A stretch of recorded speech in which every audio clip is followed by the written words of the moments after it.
Hello বন্ধুরা, তোমরা সবাই কেমন আছো? আশা করছি অনেক ভালো আছো। আমরা আজকে ইডিএস 5 এর ভিডিওতে কিভাবে লোগো অ্যাড করতে হয় আমরা সেই বিষয়টি দেখব। তো আমরা এখন সরাসরি চলে যাব ইডিএস এ। প্রথমে ইডিএস সফটওয়্যারটি ওপেন করলাম। ওপেন করার পরে যেমন আমি আমার যে ভিডিওটি অ্যাড করার জন্য একটা লোগো তৈরি করে নিছি। তোমরা ইচ্ছে করলে পিএনজি মোডে তোমরা একটা লোগো অবশ্যই তৈরি করে নিতে হবে। যদি ভিডিওটির মধ্যে, যেমন আমি আমার ভিডিওটি নিচ্ছি, আমি যে ভিডিওটি ব্যবহার করব সেই ভিডিওটি নিলাম, যার মধ্যে আমি ইন্ট্রো ব্যবহার করব। যেমন আমি আমার এই ইন্ট্রোটা আমি নিলাম।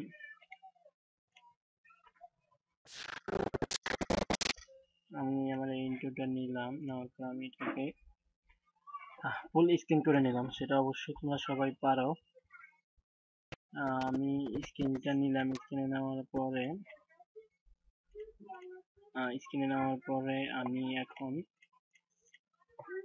আমি আমার লোগোটি নিব, যে লোগোটি ব্যবহার করব। আমি আবার আমার ডেস্কটপে আমি আমার লোগোটি রাখছি, যেমন আমার এই লোগোটি ব্যবহার করব। যেমন আমি আমার লোগোটি এখানে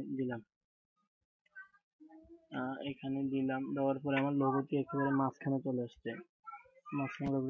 আমি চাইছি আমার লোগোটি এই ভিডিওটার এই কোণায় থাকবে অথবা এই কোণায় থাকবে। আমি যদি এই কোণায় দিতে চাই তাহলে এই লোগোটি সিলেকশন করে আমি ভিডিও লেআউটে যাব। ভিডিও লেআউটে যাওয়ার পরে আমি এটাকে যতটুকু প্রয়োজন সেই প্রয়োজন অনুযায়ী আমি এটাকে ছোট করলাম। যেমন ছোট হলো, এটা আমার ছোট হয়ে গেল। ছোট হওয়ার পরে আমি আবার এটাকে ড্র্যাগ করে এখানে এই কোণায় মাঝখানে দিয়ে দিলাম। যেমন আরেকটু বড় করে নিই, জাস্ট এখন এন্টার। যেমন আমার এখানে ভিডিওটার মাঝখানে এই লোগোটি চলে আসছে। যেমন এই যে এখানে আমার লোগোটি আমি এখানে দিলাম। এখন আমি চাচ্ছি কিভাবে আমার লোগোটি এই দিক থেকে এদিকে আসবে, আবার এদিক থেকে এদিকে আসবে। সেই লোগোটি একটু ঘোরাফেরা করবে। এখন আমি আমার লোগোটি সেইভাবে দিচ্ছি।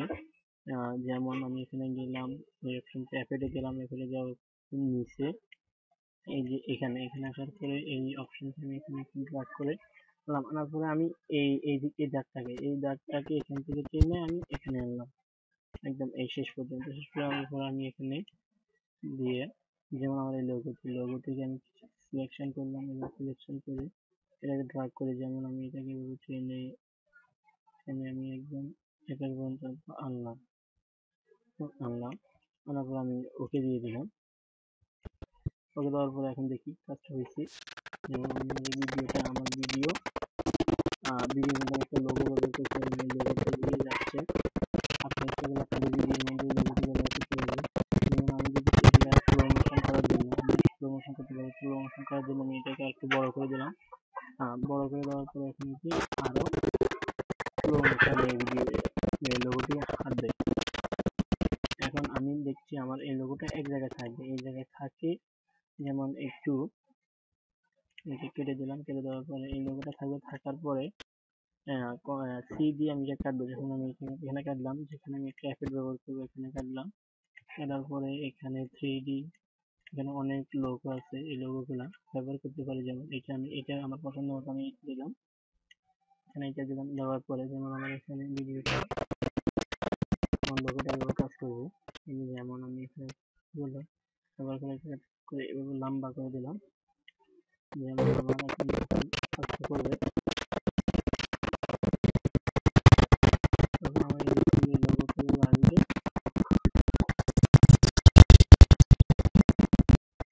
তো বন্ধুরা, আজকে আমরা কিন্তু লোগো কিভাবে ভিডিওর মধ্যে লোগো কিভাবে অ্যাড করতে হয় আমরা সেটা শিখলাম। তো শেখার পর আমি চাচ্ছি